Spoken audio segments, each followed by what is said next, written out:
music isn't playing.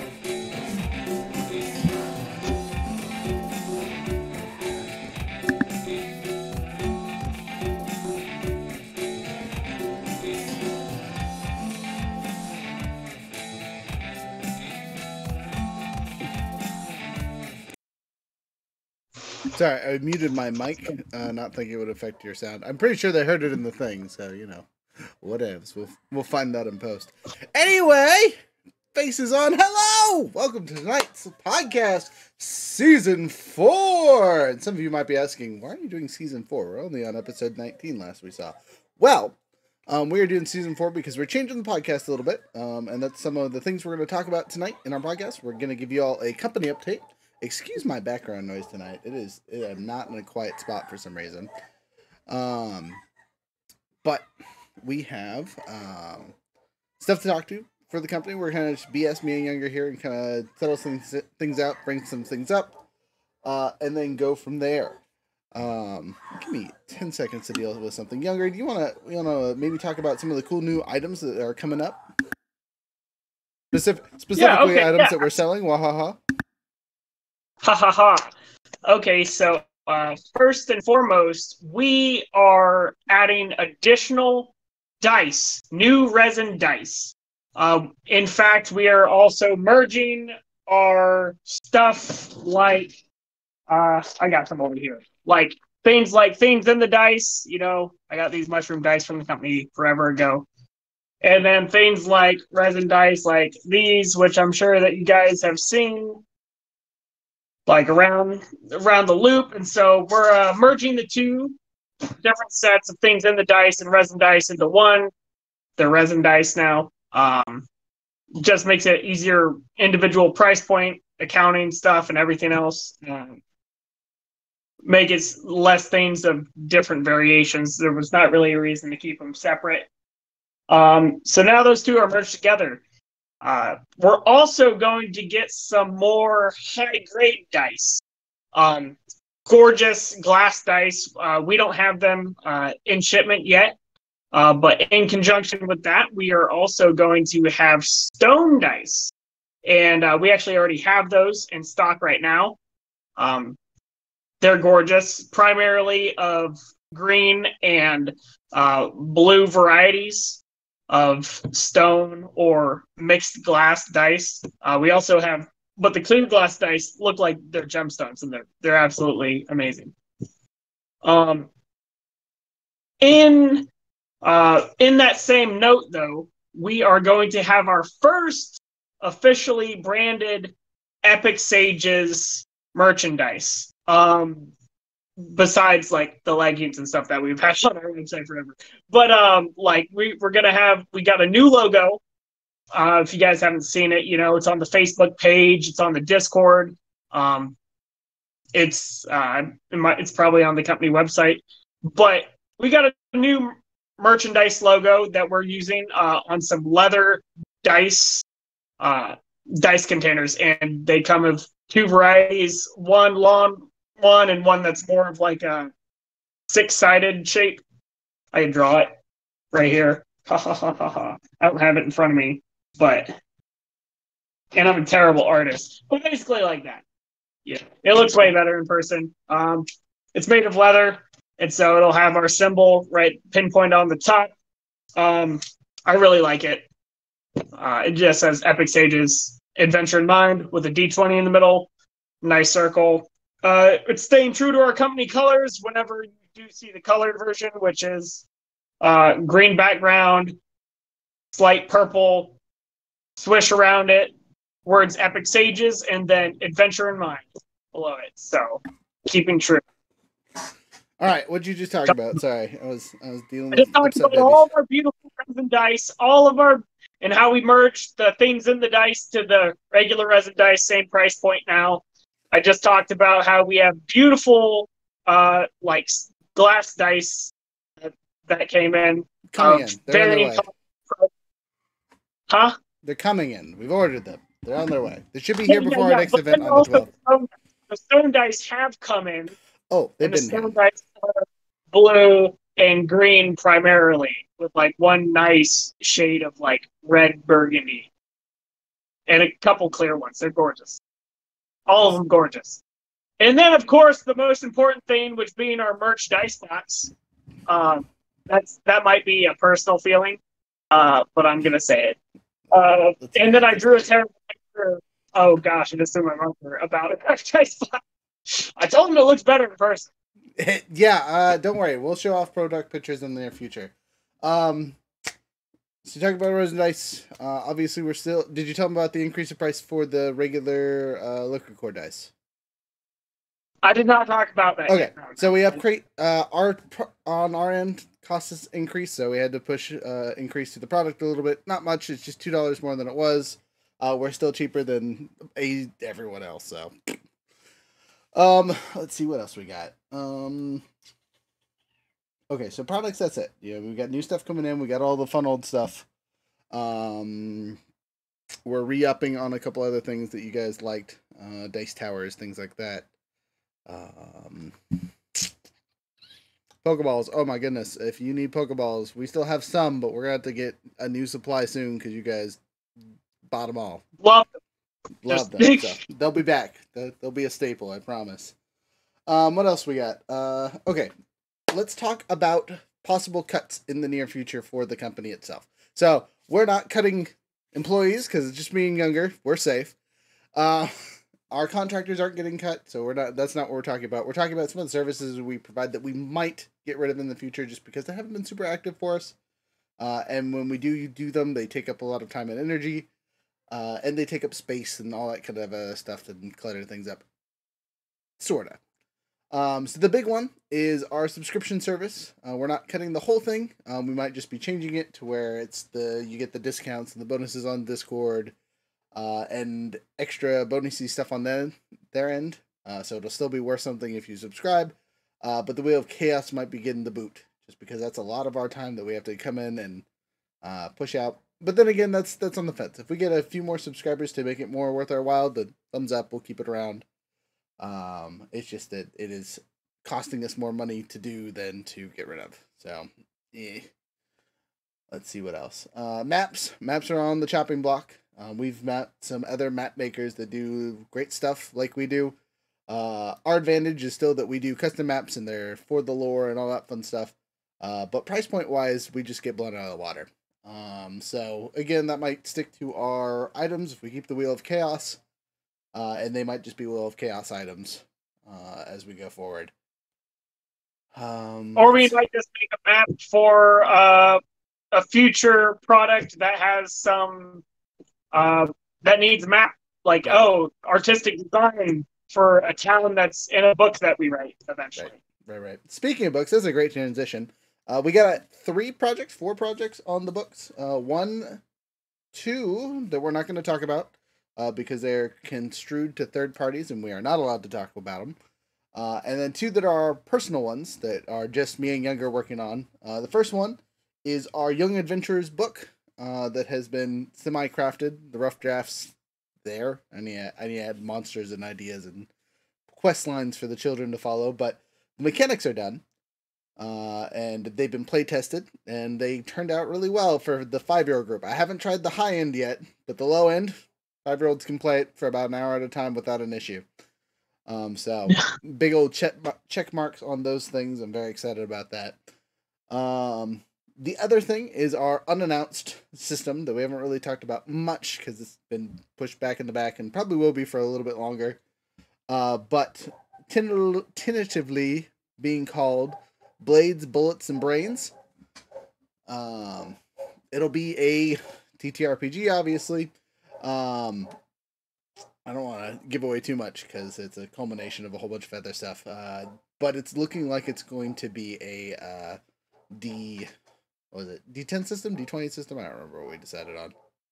It uses both of them, to be honest. But mechanics aside, it'll be super fun. It'll be what's the best way? An improvised dream system. So if you are someone that likes modules that are built for specific adventures, probably won't be your thing. But if you're a creative mind that likes to just like make up stuff and go along and just need frameworks to throw together, we got you. So let's see what else we got. Big other company news. Podcast itself, we need to talk about. Obviously, our new time is going to be 6 o'clock on Fridays, starting next Friday, because that'll be our second actual official podcast for the season, but we will have star guest or more commonly the topics that we talk about kind of thing. Yeah. I mean, thank you for watching. Yeah. Everything that we're doing now from here on out is going to be recorded and put on both YouTube and the podcast side of things, so you will see our faces more often. Sorry for that. You suffer through our faces. Obviously, our guests will not have to have that. It'll just be one of us talking and recording and all that fun stuff. Let's see what's some other big projects. Speaking of YouTube, Younger's got some YouTube classes he's going to be working on in the near future. Wahaha. Whether he knew that or not is look at his face and we'll find out. Got my teeth there. Sorry. So look out for that. It'll be a Younger-led something or other, whether it's a game display like we've been doing, or just classes that are funsies. That'll be up to him. Actually, heck, you're here, Younger. You got any thoughts on this one? Any disclosures on your plans? Wahaha. Oh man, you see, this is why I wanted additional info. So side blasting, get him. No, I mean, I'm very much so a by the books mechanics kind of guy. So I like going and flushing out some of those baseline questions, especially for newer players or people who haven't played a particular class before or something within a game mechanics. So it'll probably be something along those lines. It'll be good. I'm super excited for it. Let's see. We're still doing our social medias. You'll see us on the TikToks every once in a while. I've just been super slow on posting, and that'll probably continue until we get some good content. Again, refocusing on the podcast really quick. We are refocusing how we pick up our star guests. They're not going to be as random as they have been. So we are specifically looking for family-orientated speakers, storytellers, and business entrepreneurs to kind of fit the things that we like to talk about. And we're still going to do our roundtable style, talk about random thing. And we're still going to apply it to whatever they do. So like that, not changing whatsoever. It's just who we talk to and how we talk to them and how professional of a level of how we get them on the show and whatnot. That the back end's changing more than the front end. Besides the faces, you will see faces. Woo! Is it true that you have that thing so that they can go and write it on the calendar or whatever? Yes, I have a Calendly now. So if you go to the website or a Linktree or all that fun stuff, actually I don't think it's on the Linktree, it's on the dot, but whatever, I'll put it on Linktree eventually. We have two styles of things that you can contact us by if you're trying to be a star guest. There is the just the talk to me for an hour or a half hour or however long it takes as an intro call via Zoom. And then we have the actual setup if you're like, I'm going to be a star guest, I'm going for star guest position, yada yada. I'm still going to work on that one a little bit because I need to add a questionnaire or something silly to it, but I haven't got that far. So for now, if you sneak your way in there, you're good to go. For those of you that are curious of the process here, we obviously do this live at a specific time. So 6 o'clock AKDT, sorry. Younger, what time is it for you when we start these things now? Right now it's 9. Yeah, so 9, you're CST, yeah? Yeah, Central Standard Time. Yeah. So 9 CST is when we will do this in the future for stuff. So if you're on the East Coast, it's 10 here in Mountain Time. Hey, a subscriber. Thank you, Ghostly Sloth. Do appreciate. So there's all that. New times, new funds. See if we can get some more people a little bit earlier in the day. But that's it. That's all for the podcast itself. So that's the company update. Nothing super major, nothing super bad. Maybe some cuts, maybe some not. It hasn't been fully decided yet. All it depends on subscriber numbers and all that fun stuff. Well, if you have questions about where things are at, you can feel free to ask us in the Discord because, we love answering questions. Younger, anything else before we get on to tonight's topic that isn't company related? Are there any upcoming events that we will be at? Okay, yeah, we can talk about that. Yeah. So our next event is scheduled for the 12th of this month. It is Esther Fest. We're going back to Esther. So instead of the Heathen Fest, it's the exact same location, just a little bit different theme. And it's being put on by the Esther community specifically, and not just the Pagan and Heathens group. But that's our next one. I don't think we have any others scheduled yet, but we'll have a couple more local stuff that possibly at the Bentley Mall, things like that. Especially as winter starts to draw in, we're gonna stop being outside and be inside more often. We're gonna be at Comic-Con, but that's not till like February. So, PopCon, we'll be at PopCon. That'll be exciting. I'm hyped for that. Get us up at the college. One other thing that is semi-company related. For those that care, we are looking for a Lancer pilot to help us finish out our stories over there. We are coming to the ends of the next arc / the fundamental system showing. We were almost at max level at this point. I'm guessing we'll have about 6 to 7 more sessions before we kind of finish it out. We'll see. Again, 6 to 7 more sessions is 6 months from now. And you know how stories go. Sometimes they're just not over till they're over. But that's that. Trying to think of anything else that is company centric. We will be voting on which display game comes up next once either the D&D finishes or the Lancer finishes. Lancer pilot, yes, Ghostly. Sorry, there's someone talking in the chat here. If you want to learn how to play the game Lancer, shoot me a DM or a message or whatever, and we'll teach you how to play that. We're looking for noobs, for people with experience, all the above. All is good with us. Yeah. So, anything else? I think that hits on the primary topics of business-related such. All right, so we're about third of the way through the episode or so. Now we're going to get into the nitty-gritty, quote-unquote. The pile, the topic discussion that was voted on last week, which was hordes and how to deal with them in your stories. So, we're going to talk mechanics to start. Oh wait, time out. Ghostly has another statement. So you've been wanting to get into D&D. So Lancer is not D&D. It is a whole different system than D&D. But if you learn one, we can teach you the other kind of thing. If you're really interested, join the Discord or talk to us in the Discord. And we'll go from there. Anyway, sorry.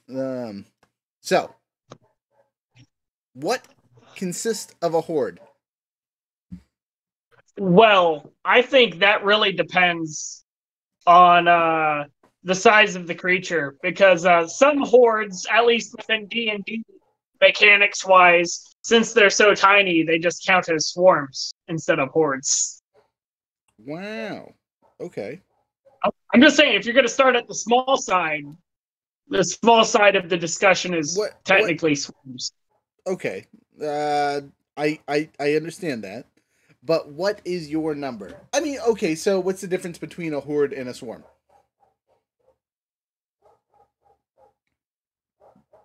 I mean, I'm saying, I guess that it would kind of depend on the size of the creature.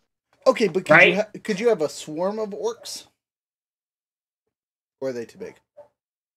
I think they're too big, but you could have what about a swarm? But you could have a swarm of snakes, or a colony of ants would be considered a swarm, right? Okay, so it's not necessarily the number that makes the difference, but the size. Because what if we did Trask again, the biggest creature we could throw in D&D? What would a horde of Trask be?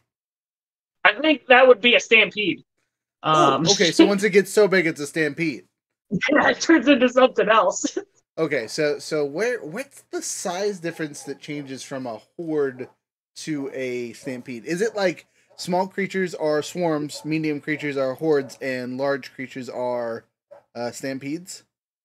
I would say it would go even down as far as tiny creatures are swarms, and then small, medium, and large creatures those could count as hordes. Okay, and then things after large, huge. After huge is a stampede. It's not an actual term, at least not within D&D, but I'm just coming up with it. Gotcha. So swarms are a different mechanic, but you're saying stampedes and hordes are basically interchangeable because they're just language, right? I mean, I guess you could get stampeded by a bunch of humanoids, but right. So I feel like a quote unquote horde of rhinoceroses would be called like a stampede. Right. Well, I think it's really on how fast they move. But then again, thinking about it to like fast zombies, they're usually called hordes and they can go pretty fast. So I don't know. Maybe that's the difference is intentionality. You know what I mean? Whereas a stampede is just something going in a direction. And a horde has a focused target. But again, we go back to zombies and they can kind of just roam around. You don't have a stampede of zombies, so meh. Anyway, we're going to stick with the size definition because I think that's a better term. So the small, medium, large creatures, specifically for D&D and most TTRPGs, are going to be your horde class characters. Things that are tiny are going to be swarms, and things that are bigger than large are going to be stampedes or apocalypses. I like that one, apocalypses. Just got apocalypse of worms. But we go back to the numbers question. What constitutes something hitting those levels of stuff? Because obviously a swarm is basically when enough tiny creatures get to the same size as a small or medium creature, yeah? Yeah, about pretty much. Okay. So does that mean a horde in conjunction is basically as soon as a group of small, medium, large creatures are as big as a huge or gigantic creature? I would say maybe in the sense of mass, but not in the sense of like how much ground they cover. Right? Okay, that's fair. That's fair. Yeah. So it's like, because like a huge creature is like what a large creature is a 4x4 square, but a huge creature is like, how big is the huge creature? Hello, Snow. Huge creatures are 15 plus, I think. Yeah, it's 15 by 15. And so it'd be like that, but 3 levels high. So you got, what is that? That's literally 9 times 3, so like 27 or something. Mm-hmm. So it's like you got 27 creatures. That's when you can count it a horde. Interesting. So for mechanics wise, though, it's as soon as you get surrounded, you're dealing with a horde, right? So for D&D, that's 8 plus, small, medium, or large creatures for the most part. Yeah. Because then you use horde mechanics, which I think are one of the coolest mechanics that they came out with. It's in the player's handbook at like page 260, at 264, somewhere around there. If I'm wrong, I apologize. I'm not looking at it currently. But basically, I'll look at it. Okay. But basically, once you get surrounded or have more than so many creatures, they take the amount of AC the creatures have to hit you with. And as soon as they break that number, like for every extra creature they get 1 more plus 1 automatically. And then once they break that number, if they can hit you, you take so many hits. So like if they have a +3 to hit across the board and you have a plus, let's say 16, once they add up to 16 with their pluses from 10 plus their modifier plus whatever, it counts as a hit, and then it restarts and does it again. So, like, again, in that scenario, we get hit twice automatically without being able to dodge, duck, or dive. Now, for rogues and stuff, they could still use the stuff to, like, knock down hit points and stuff like that, but it tells you exactly how many you need, and if you're surrounded, like, on a secondary layer that have reach enough to whack you, because they got long sticks or whatever, then you get to account for those two, and you can have 16 plus creatures getting attacks against you. So it goes from I got hit once or twice to I'm getting hit like 7 times and can't save. It's terrifying, especially in again zombie scenarios or things like that where there's a lot of creatures that can kind of move in and out on their turn, move through their ally square to make an attack and then go back, kind of thing. Nasty. Yeah, it's crazy fast. So, with all that stated ahead of time and kind of talking about the mechanics side of things, how do we improve horde combat from both a narrative perspective and a mechanical perspective? What would you like to start with? From a narrative perspective, I think that one is one that's often overlooked. At least within a lot of games, like a lot of people just put things on boards, right? And then they're like, you're fighting, go. But sometimes it's good to be able to be like, Oh no, you see, like you stare out like out the castle walls at the undead horde, like numbering in like the thousands. Um, Obviously, your character is probably not going to be like, yeah, I'm gonna take on all like 4,000 enemies. It's like maybe you should do like some rolls to try to escape the undead horde. Yeah, I mean, so using hordes as a diversion to keep players behaved in certain areas is definitely an interesting mechanic.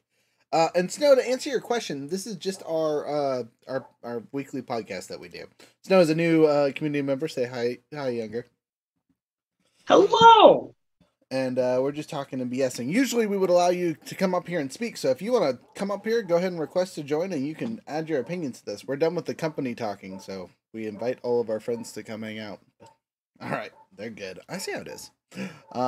But anyway, back to narrative reasons for hordes. Right. So using them as physical walls or sometimes mental walls to keep your players out of places is an interesting use form narratively.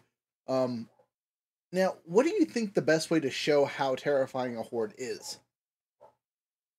I think the best way to describe how a horde is generally like just having a description as to the unstoppable force that it is. Like you might go and see like, oh, there's a bunch of badasses who your characters have known for a while, and they're just too far away, like out of range. But you just see them, like they go and they chop through a section of it. They're able to cut through a section, but then they're just overwhelmed with weapons. And you write that in a narrative perspective, and you might be able to allow the characters to have some interjection if they have like, oh, like they cast a fireball on the outside, but then it's just the fact that they swarm back before the guys can retreat. Like, I'm sorry, the good guys don't always win. It do be like that sometimes. But yeah. However, that's rude. That's a rude thing. Your players will be slightly upset. They want their actions to be impactful. But you could definitely, like, if it's like NPC number 37, like, yeah, like just totally let it just be like they breached the walls, and like you just notice that whatever was there is now no longer there. So when we say hordes, we generally talk about zombies, right? The zombie horde is probably the most common humanoid horde that you can have. But we go back to, you can have a wormling horde of just like baby dragons in a cave or whatnot, right? Absolutely. You could 100% have we go back to swarms of rats, right? But if you have enough swarms, they also constitute a horde. So you can have a horde of swarms of rats, which would be ridiculous. Kind of, what's that? Oh man, there's a game that came out that you're dealing with rats. You're a little French girl with her brother. Anyway, it's a great game. Both of them. There's two of them. Please go play those games. It's so much fun.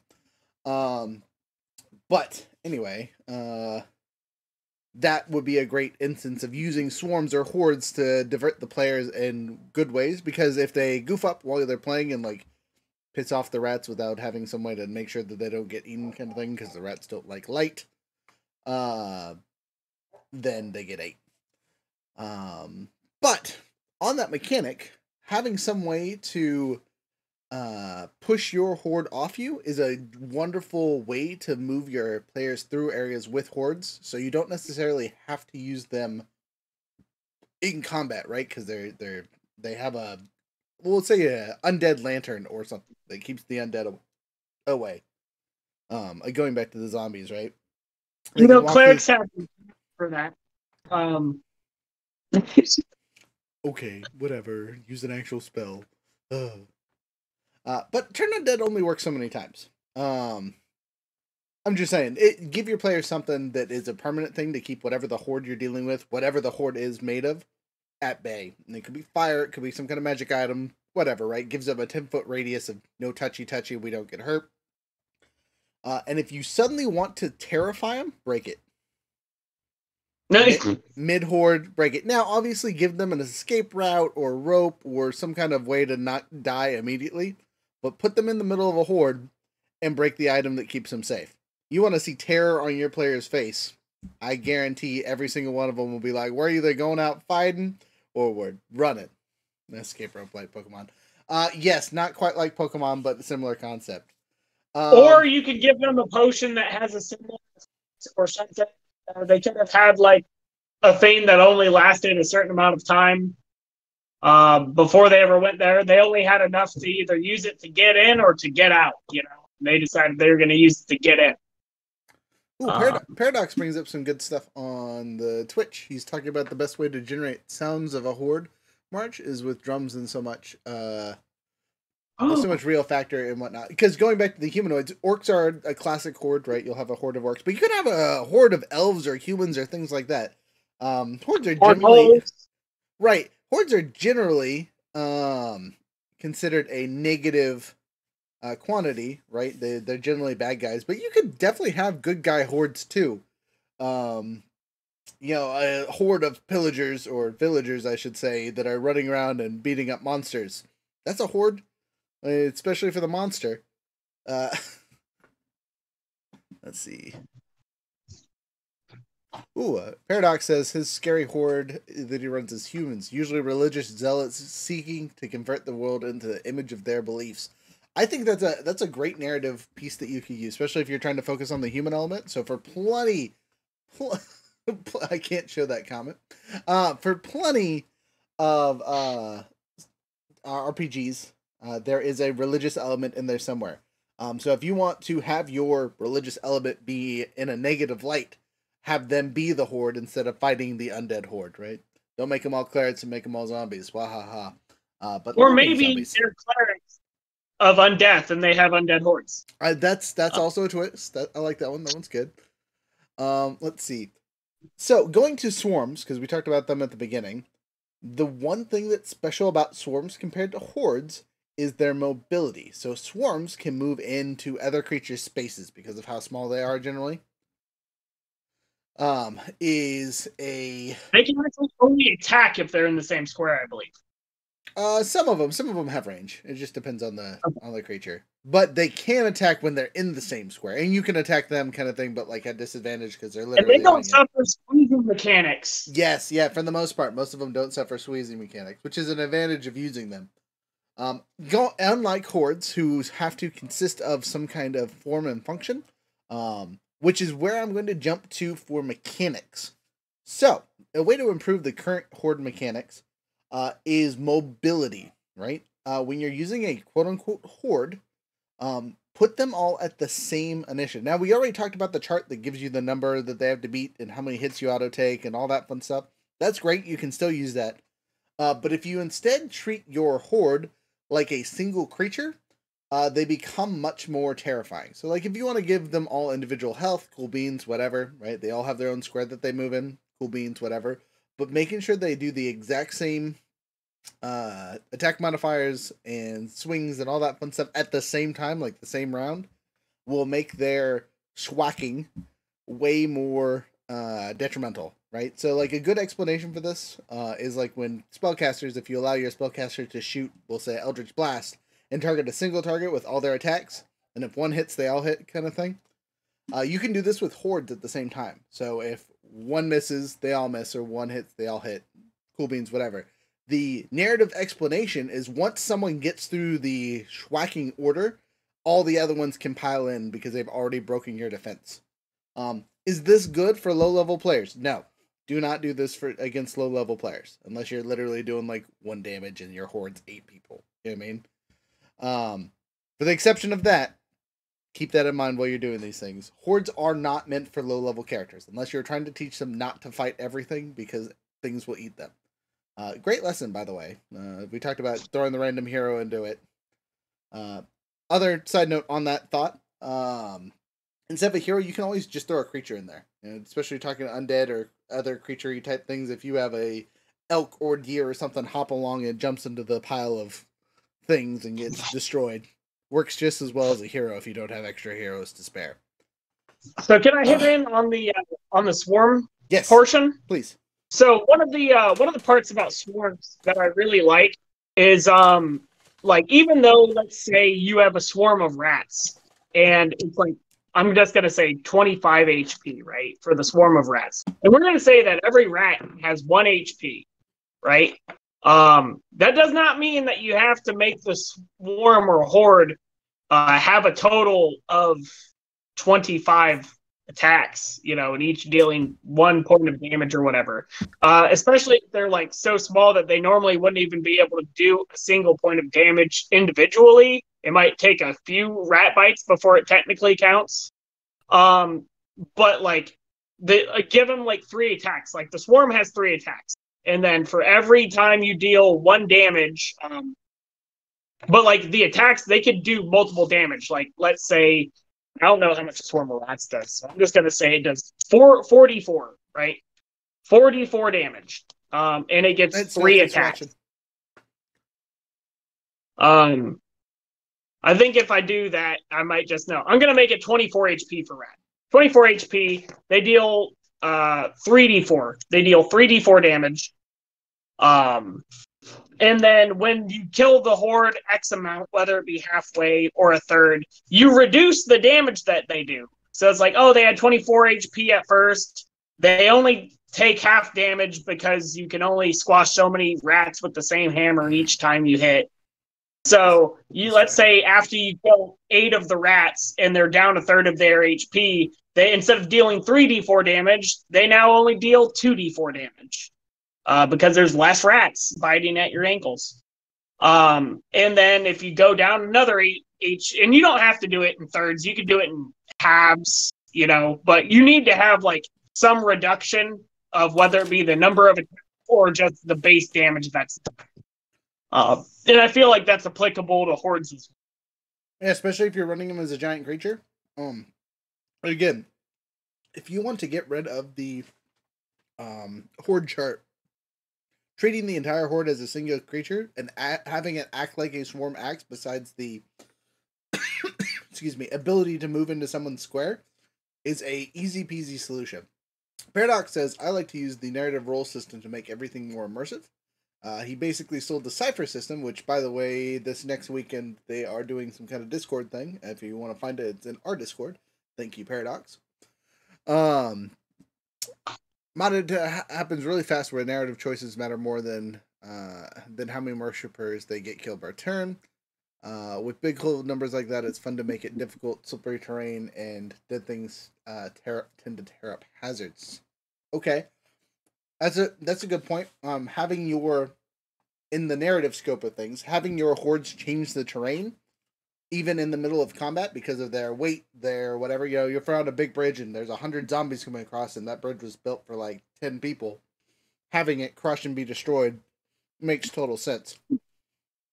Not only might that be an escape rope for your characters to make it away safely, it might also be just like, okay, only 10 of them made it across and now it's a fair fight kind of thing.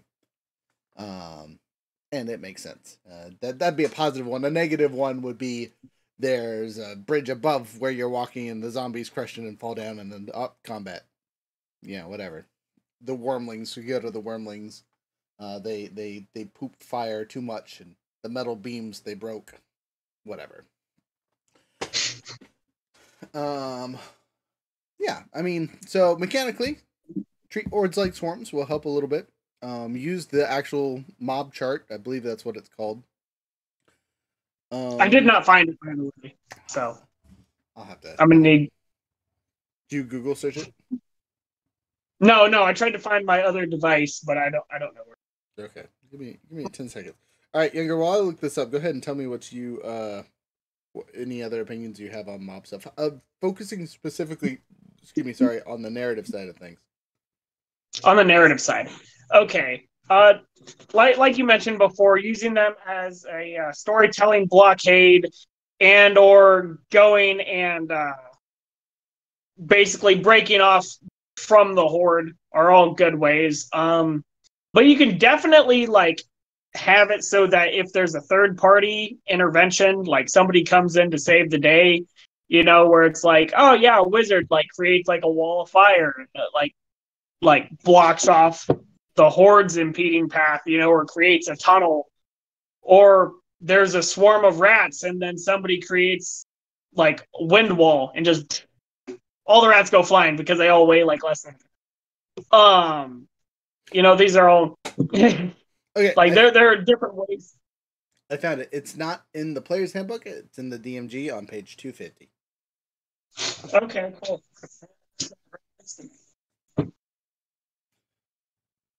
But again, this basically dispersing the horde is something that I think can be flavored upon. Whether it be a fireball happens in the middle of the zombie horde, or like a trebuchet hits it.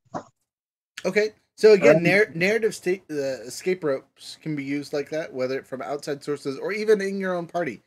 It's okay for you as a GM/DM to hit that. Hey, a fireball in this general area would make a really easy escape route. Or look, there's oil all over the ground here. If you threw a fire pot over here, it would do some massive damage to the horde that's following you around. If you're playing a more modern game, if you put a C4 on this wall, you're crushing half of them at least. Whatever.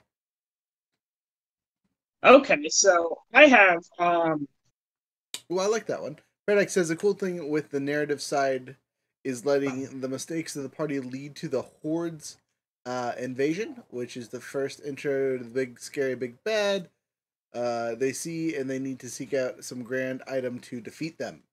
Heck, that's a great way to use hordes as just kind of a presetting. You know how terrifying a horde of kobolds would be, and then have to fight them off to then deal with the dragon lord that's behind them? That'd be it. I don't know about that. I'm just saying I watched the Lord of the Rings movies growing up.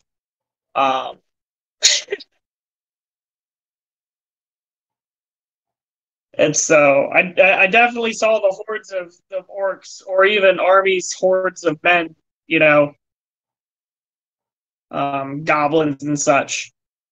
And so that I can imagine how terrifying that would be. Whether they are intelligent or not intelligent creatures. Then be quick. Sorry, little one over here being on my nerves. But I actually haven't dealt with much individual mob tactics.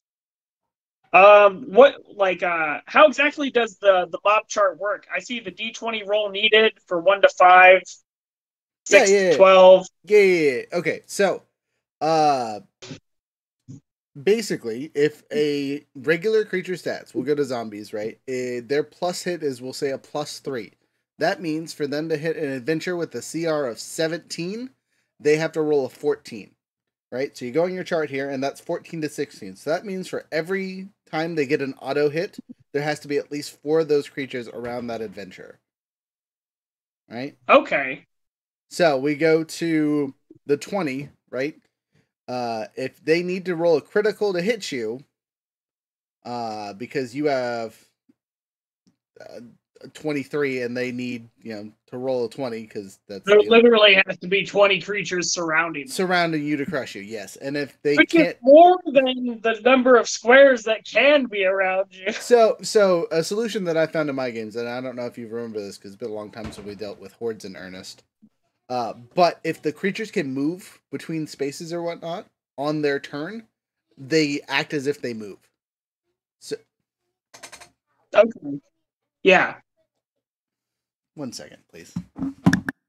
I understand that. Okay, so you're basically saying if you had your creatures literally walk through your square until there was you reached the backside of the horde until a total of 20 creatures.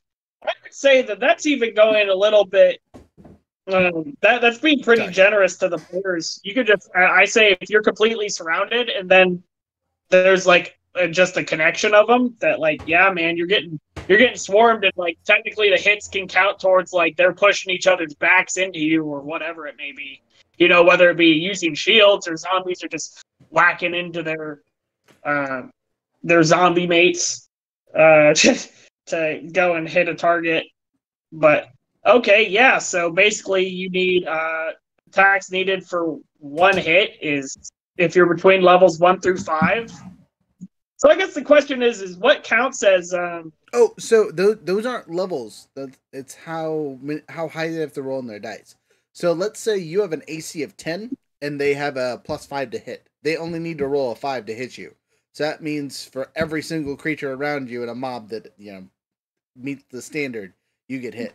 So we go back to a mob of dragons surrounding you, right? Because they have reach and all that fun stuff. If you're dealing with 8 dragons that are just got you pinned on all your corners, and you have a 15 and they have a +7 or something, they only need a, you know, 8 to hit you. For every 2 dragons around you, you're taking an automatic hit, whatever their attack is.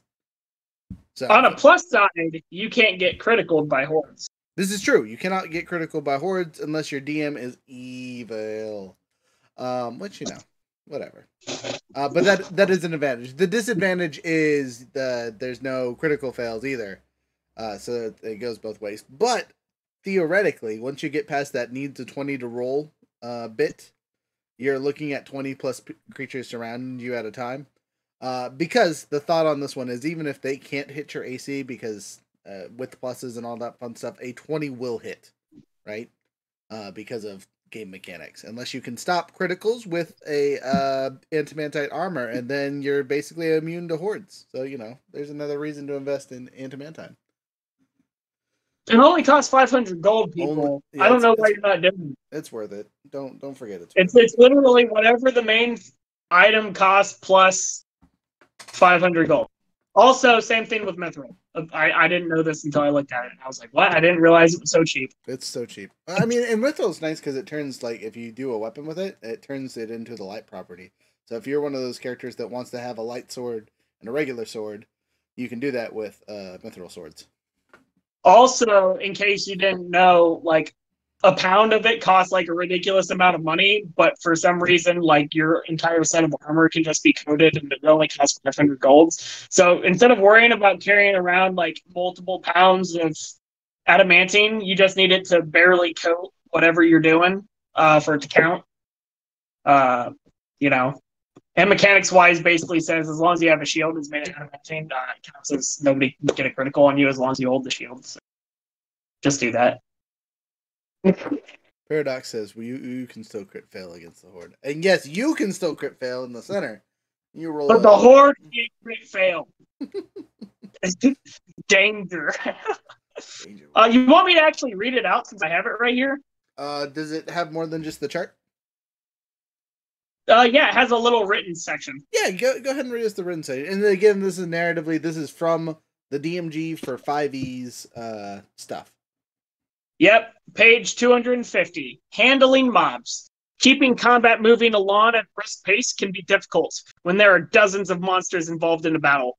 When handling a crowded battlefield, you can spend up play by forging attack rolls in favor of approximating the average number of hits a large group of monsters can inflict on a single target.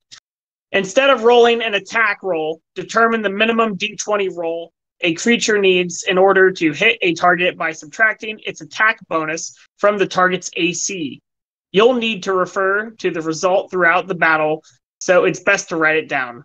Look up the minimum d20 roll needed on the mob attack table.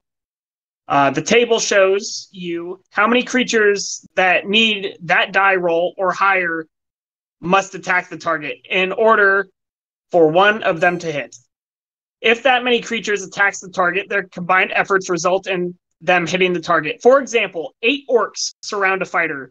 The orcs' attack bonus is +5 and the fighter's AC is 19. The orcs need a 14 or higher to hit the fighter. According to the table, for every 3 orcs that attack the fighter, one of them hits. There are enough orcs for 2 groups of 3. The remaining 2 orcs fail to hit the fighter. If the attacking creature deals different amounts of damage, assume that the creature that deals the most damage is the one that hits. That's harsh. Right. If the creature that hits has multiple attacks with the same attack bonus, assume that it hits once with each of those types of attacks. If a creature attacks have different attack bonuses, resolve each attack separately. This attack resolution system ignores critical hits in favor of reducing the number of dice rolls. As the number of combatants dwindles, switch back to using individual die rolls to avoid situations where one side can't possibly hit the other. So basically, as soon as the horde can't hit, you need to switch back to going and getting schwacked. But it does considerably Okay. speed up your games. Yeah, it's just kind of weird. Like, I don't know why they even mentioned 1 to 5. I mean, I guess if there's like, if they have a chance, like if your AC is like pretty low and they just have a couple points above it, I guess that makes sense. Or if you're dealing with a creature that has like a plus 15. If you're, again, you can have a horde of dragons. Technically. I mean, I guess. Chances of that happening and you surviving the ordeal anyway, relatively low. But technically, it could happen. Or your DM is just evil and wants to give all the enemies like plus 10 or something silly. Who knows? You know, whatever. Or you just make a character and don't have any armor. That's another thing. You know what I mean? Lots of times, you know, we talk about hordes. You go in there all prepared. Sometimes you get the hordes when you're waking up in the morning and haven't put all your armor on. And then you're hoping and praying that your dex is high. I kind of like these mechanics because it kind of reminds me of like the hero epic tier monster that I like to use. Yes.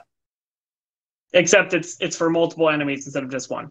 Yes. But basically, if there's 1 to 5 enemies, one of them will hit. If there's 6 to 12 enemies, or attacks, I should say, rather than enemies, right? So if there's 1 to 5 attacks, one of them will hit. 6 to 12 attacks, 2 of them will hit. 13 to 14 attacks, 3 of them. 15 to 16, 4 of them. 17 to 18, 5 of them. 19, 10 of them. 20, 20 of them. It's a lot. You're reading that wrong. I think I read it backwards. Yeah, it's that's what they need to roll in the dice to hit you versus how many attacks will go through. Or how many people they need to hit you. Basically, so one side is their numbers that they need, the other side is how many attackers they'll need to achieve a hit. Okay, so like if there's only one, I don't know why they count one. Like one counts as a horde. Yeah, well, again, it's not a horde. It's so again, there's 7 people there. If all 7 of them have that 1 to 5 range for their dice roll to hit you, you're gonna get hit 7 times automatically. It's basically for like the super weak enemies because you can use it against NPCs as well. So if you have a villager over there that has an AC of 10 and the monster has a plus 7, again that's in the 0 to 5 range. Well, every monster is gonna hit a villager kind of thing. Just as a thought there. Okay. So we're gonna cut this off because we're almost at the hour mark. We spent our 15 minutes at the beginning talking about company stuff, and our 40 minutes at the end here talking about the horde. Time for last minute thoughts from me and Younger. Younger, do you want to go first or second? I'll go first. All right, I'll let you. Last minute thoughts. As soon as we get our stuff in, you guys should definitely order some of our beautiful dice. Don't wait to order. Be a subscriber now.